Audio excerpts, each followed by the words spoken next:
Para que no tenga distracción, ponga su teléfono en modo de avión. Su corazón en modo de adoración y sus hijos en modo de sujeción. Bendito Dios. ¿Cuántos dicen amén? Aleluya. Bendito Dios. Se goza mi alma. Cuando acontece esta narración,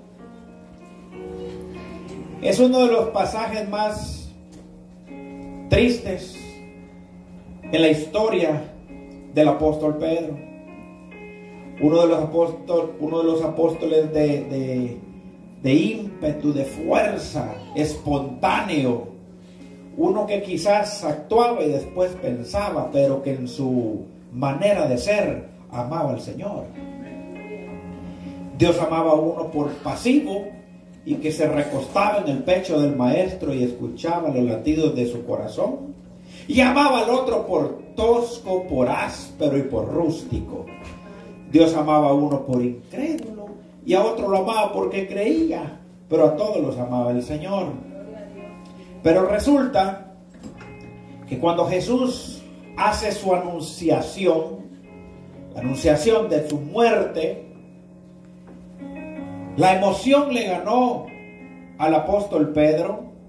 El amor que sentía por él lo hizo abrir la boca y decir estas palabras: Señor, no solamente iré a la cárcel contigo, sino que también hasta la muerte. ¿Por qué Pedro dijo estas cosas? Porque en 2 años y centavos, Pedro pudo ver a un hombre que le dice: voga mar adentro. Pedro pudo ser testigo ocular de todos los milagros de Jesús. Es más, hay milagros que narra la Biblia en los cuales tenía que ver directamente con Pedro. Hubieron milagros que los 12 vieron, pero hubieron milagros por Pedro y para Pedro. Y quiero que usted se dé cuenta de esto.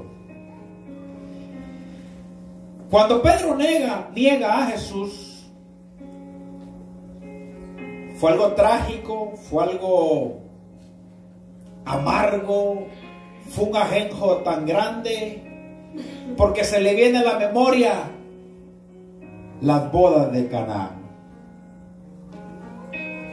Y él se recuerda que cuando nunca había visto un milagro, pues el que lo había llamado multiplicó, convirtió el agua en vino.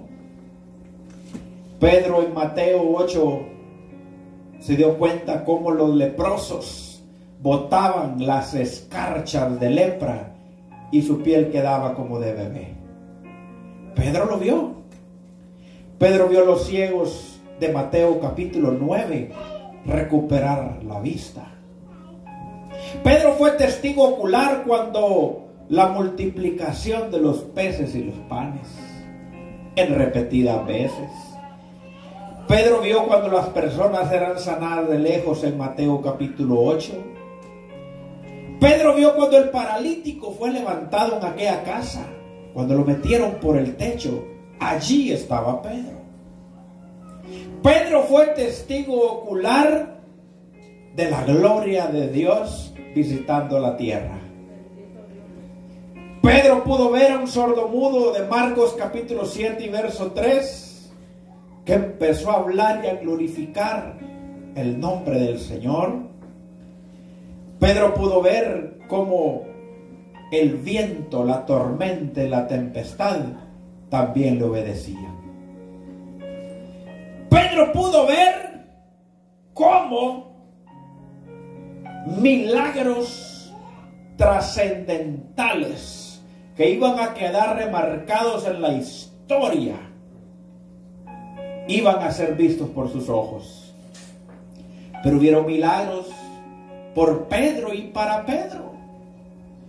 Jesús nunca sanó a la suegra de ninguno de los 12, sino que a la de Pedro.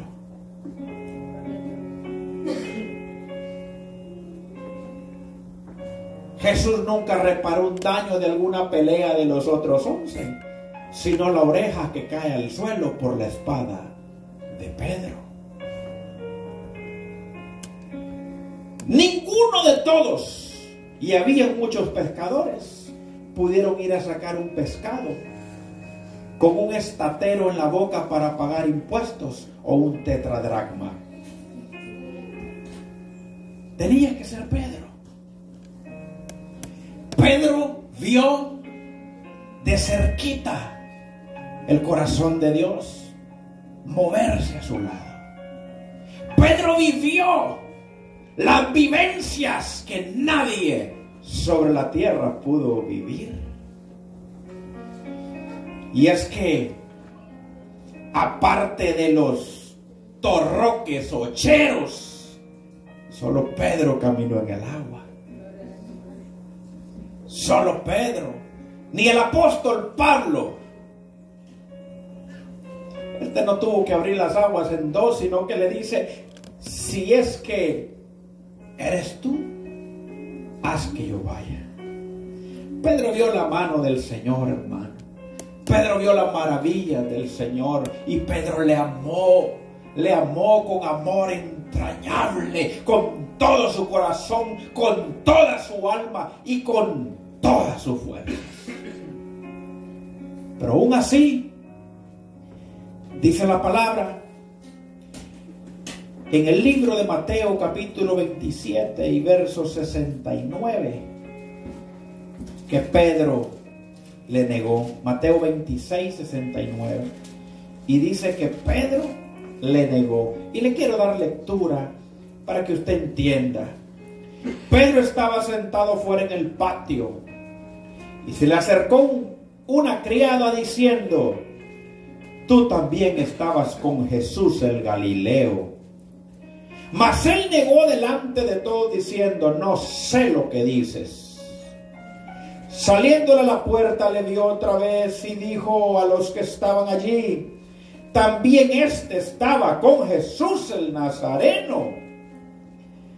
Pero él negó otra vez con juramento: no conozco al hombre. Un poco después, acercándolos, que por ahí estaban, dijeron: Pedro, verdaderamente también tú eres de ellos, porque aún tu manera de hablar te descubre. Entonces él comenzó a maldecir y a jurar: no conozco al hombre. Y enseguida cantó el gallo. Ay, amado hermano, triste historia. Triste historia de un hombre. Triste historia para el que ama al Señor. Porque cuando éste juraba y perjuraba que no le conocía, su corazón se arrugaba como papel aluminio dentro del puño de la mano, porque él sabía que lo que estaba haciendo estaba mal. El hombre que le falla a Dios, la mujer que le falla a Dios y que tiene el Espíritu Santo dentro, lo primero que siente es el contristamiento de espíritu en su corazón. Y es que, hermano, le dicen los que lo acusaban: hablas como Jesús. ¿Cómo Pedro iba a negar a un Cristo que hasta la manera de hablar se le había pegado? Pero él maldijo, dice la palabra, jura, perjura y dice: no conozco al hombre, despectivamente. De dicha dijo: no conozco a mi maestro. El asunto es que cuando el gallo canta, salió fuera y lloró amargamente. Y ahí sí quiero hacer un poco de énfasis. El cristiano que ama al Señor y falla delante de la presencia de Dios, llora amargamente. El cristiano que pasa la línea divisoria entre la santidad y el pecado, llora amargamente. El hombre y la mujer que comete un error y le falla al Señor, no puede hacer por fingir como Saúl que va a adorar cuando no puede adorar, sino que llora amargamente, y amargamente significa un llanto desconsolable del cual no hay quien le pueda quitar el ajenjo que lleva. Ya Pedro negó al Señor 3 veces. Ya Pedro tiró por la basura todo aquello que había visto, aprendido, y lo puso por nada. Y cuando escuchó y se recordó las palabras del maestro, lloró amargamente. Lo triste del cristiano, del hombre y la mujer de Dios, es cuando se acostumbra a negar al maestro y ya no siente nada. Se acostumbra a negarlo con sus hechos, con sus obras, con sus palabras, con sus actitudes y con su manera de conducirse, y ya no siente nada. Allí quiere decir que el gallo ya cantó muchas veces y ha hecho caso omiso de la voz del Espíritu Santo en la vida del hombre. El sentirse mal después de fallar, el sentirse contrito después de pecar, es un sentimiento dado por el Espíritu Santo para darnos la alarma que tenemos que correr de vuelta al Calvario. Es la alarma roja encendida, parpadeando, que dice: estás en peligro de muerte. Estás arriesgando la salvación de tu alma. Pero si usted ignora las alarmas del Espíritu Santo por mantener un estatus ante la sociedad para que no digan nada, y no se arrepiente de su pecado y busca al Señor de corazón, estamos en graves problemas. El arrepentimiento no es para el recién convertido, hombre más experimentado en profecía, en milagros que el apóstol Pedro. No había otro. Dígame si Gamaliel tenía el conocimiento de Pedro. Sí lo tenía, pero en papel y en la memoria. Pero Pedro lo tenía ocular y en el corazón, testigo vívido de los asuntos reales y espirituales del Señor. El arrepentimiento no es para el que viene de dar mano de la calle y nunca había conocido al Señor solamente, sino que es para el veterano de guerra. Y es que, déjeme decirle que el arrepentimiento no tiene fecha de caducidad. Eso es para todos. No había de los 12 hombres más experimentados que Pedro. En todo ámbito, Pedro era el primero. Y el arrepentimiento abarcó también a Pedro. El arrepentimiento es para pastores, evangelistas, músicos, líderes, profetas, para gente de banca y gente de púlpito. El arrepentimiento es para todo aquel que tiene los sensores despiertos de cuando le ha fallado al Señor. Engañarse a sí mismo es como lo que yo hice hace muchos años.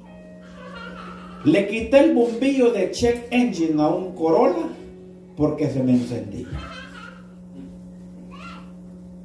¿Será que eso apagó los problemas? ¿O solamente me vi la cara de bobo yo mismo? Y muchas veces quitar el bombillo quiere decir una corbata bonita, un vestido hasta el talón, gritar mucho y hacer mucho al jaraque, y al final el corazón latiendo por un arrepentimiento. El alma clamando por perdón, por necesidad. Porque hay dos cosas que te dejan saber que estás mal: el Espíritu Santo que contrista al corazón del hombre, y el dedo acusador de Satanás que te dice: hipócrita, mentiroso, no sirves. Pero este te lo dice para destrucción.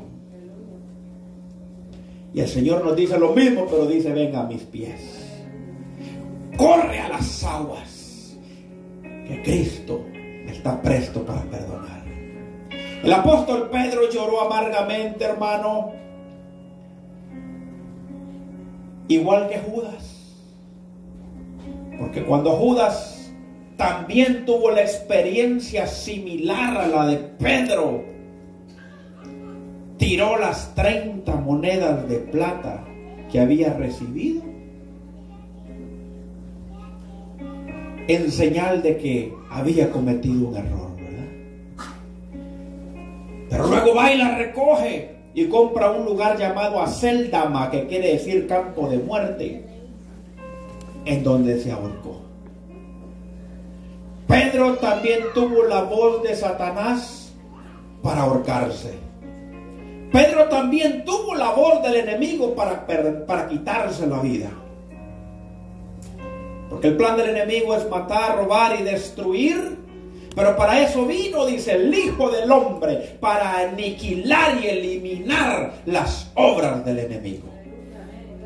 Cuando usted se sienta mal, cierre los oídos a Satanás, cierre los oídos al diablo, cierre los oídos a todo lo que le destruye y corra al altar del Señor. ¿Que no dan ganas?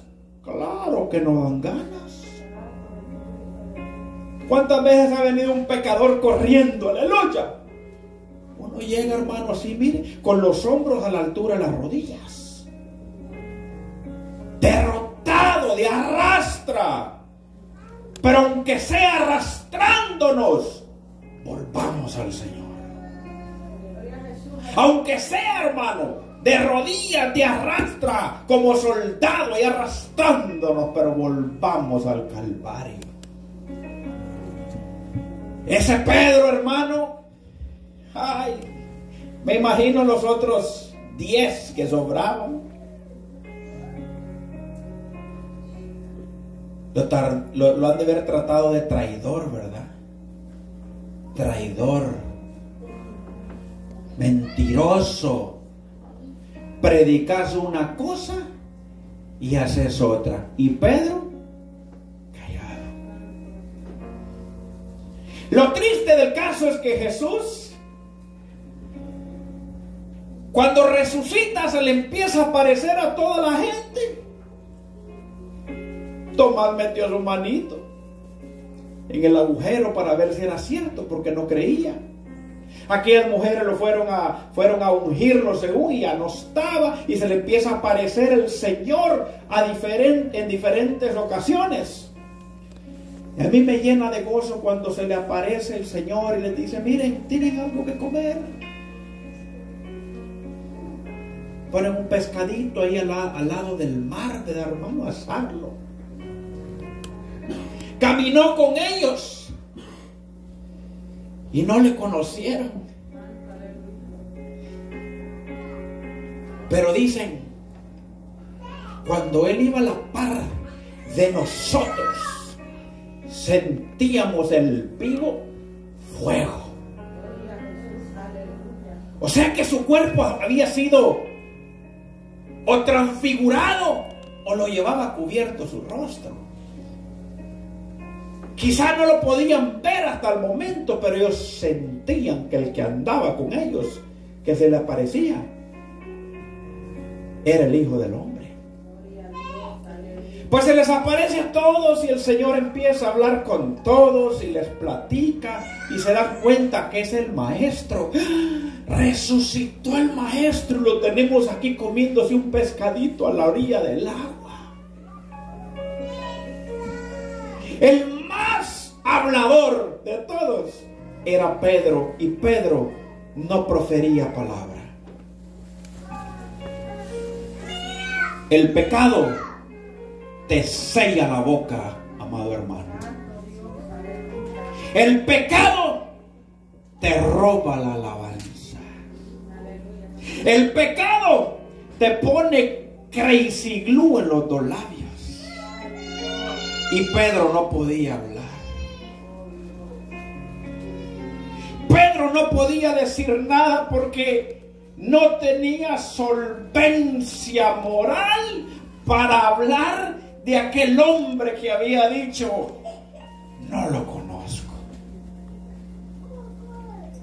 Se sentía fatal, se sentía destruido, se sentía autodescalificado. Él se autodescalificó. Y en medio de la reunión ocurre lo siguiente, que el Señor menciona un nombre y le dice: Pedro. Y es cuando él dijo Pedro, ha de haber pensado aquí: ninguno se llama Pedro. Simón, hijo de Jonás. Por si no entendés a quién le estoy hablando, te voy a mencionar a tu padre. Simón, hijo de Jonás. ¿Me amas? Pedro ha de haber dicho: la oportunidad de enmendar mi error. Gloria a Dios, aleluya. Señor, claro que te amo, Señor. Te amo, te amo, te amo. Y el Señor le vuelve a preguntar: Simón, hijo de Jonás, ¿me amas? Y le vuelve a decir: sí, claro, Señor, yo te amo, yo te quiero, yo te adoro, yo te necesito. Apacienta mis ovejas. Y la tercera vez que el Señor le pregunta la misma pregunta: Pedro, ¿en verdad me amas? Su corazón se entristeció. Su corazón se entristeció porque él sabía que había puesto en tela de duda el amor de él para con Dios. Y le dice: Señor, tú lo sabes todo. Tú sabes que te amo. Apacienta mis corderos. ¿Qué quiere decir esto, amado hermano? Quiere decir que si tu error se ha repetido, también la gracia de Dios se puede repetir en tu vida.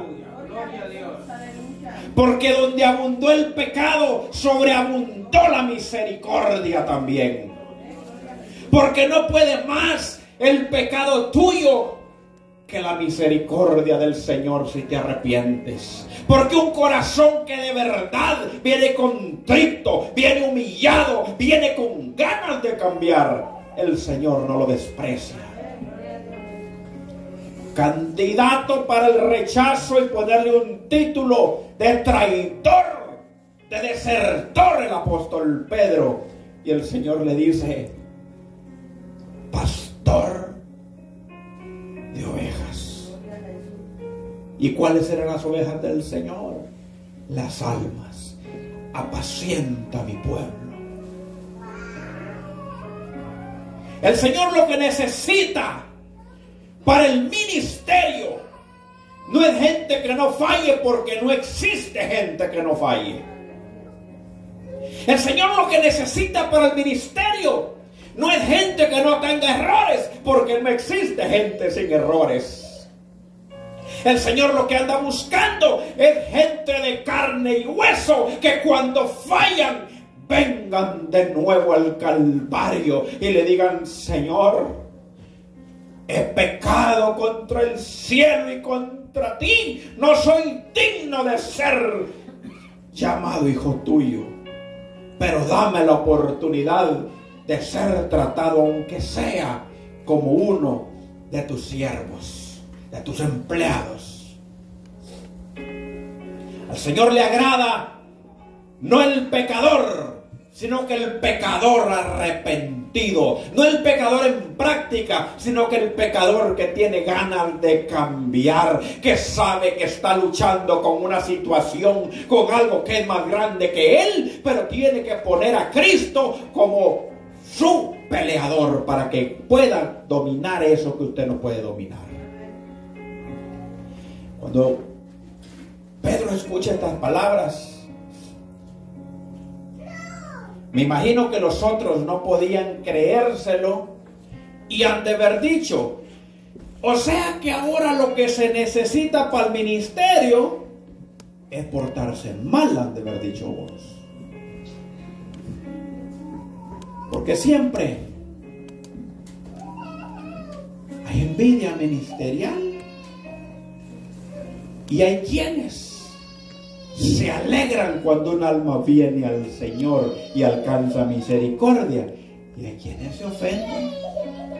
Y si no, vea la parábola del hijo pródigo, que cuando regresa el hijo pródigo y le pide ser un servil, ser uno de los criados, dice: no, vayan y me agarran el animalito, pero me le traen el más gordo, porque hoy vamos a celebrar que el que se había muerto volvió a la vida, que el que se perdió fue encontrado, y me traen un anillo porque quiero que se distinga de entre los siervos, porque este es hijo mío. Me lo bañan y me le ponen las mejores vestiduras y un calzado que represente al papá. Y había un hermano mayor que lo que estaban todos en la fiesta y el convite, se apartó y se fue solo a una esquina y dijo: yo que me porto bien, y yo que trabajo, y yo que estoy aquí, y yo que no me he ido de la casa, a mí no me matan ni un cabrito flaco. Mire qué pensamiento. Y el padre le dice: hijo, tú estás aquí, lo tienes todo. Todo esto te pertenece. ¿De qué estás hablando? Pero tu hijo había muerto, tu hermano había muerto y ahora vive. Entonces vamos a tomar la actitud de que cuando el Señor nos perdona, nos vamos a alegrar y nos vamos a gozar con el hermano que fue perdonado. Vamos a tomar la actitud que tomó también el Padre, y es alegrarse porque Él lo había visto como muerto. Pedro no se imaginó que un corazón contrito y humillado le llevaría hacia el ministerio pastoral. Es que el Señor necesita de este lado, hermano, de la carpeta, gente que falle, pero que sepa pedirle perdón al Señor. Gente que falle, pero que sepa agarrar un teléfono para pedir perdón cuando falla. Yo le he fallado a muchos de ustedes, hermano, y les he llamado.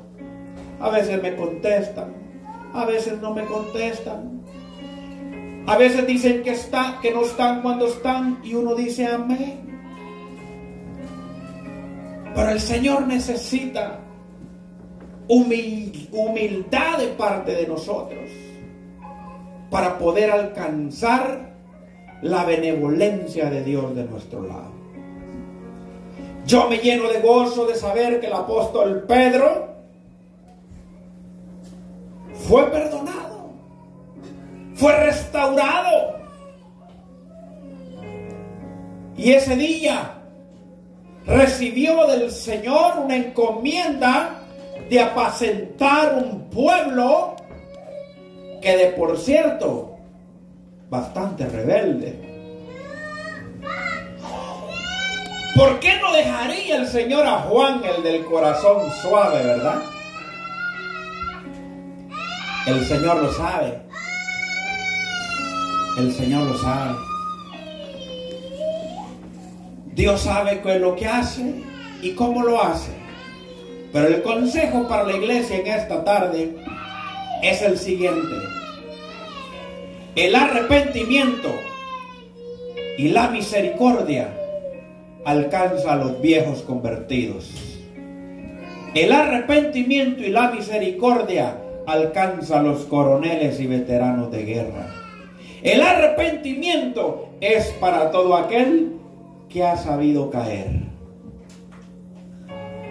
Hay muchos veteranos de guerra camino para el infierno, porque piensan que porque tienen 5 estrellitas y condecoraciones de la guerra de ayer ganadas, van a alcanzar misericordia porque tienen disfrazado su pecado hoy.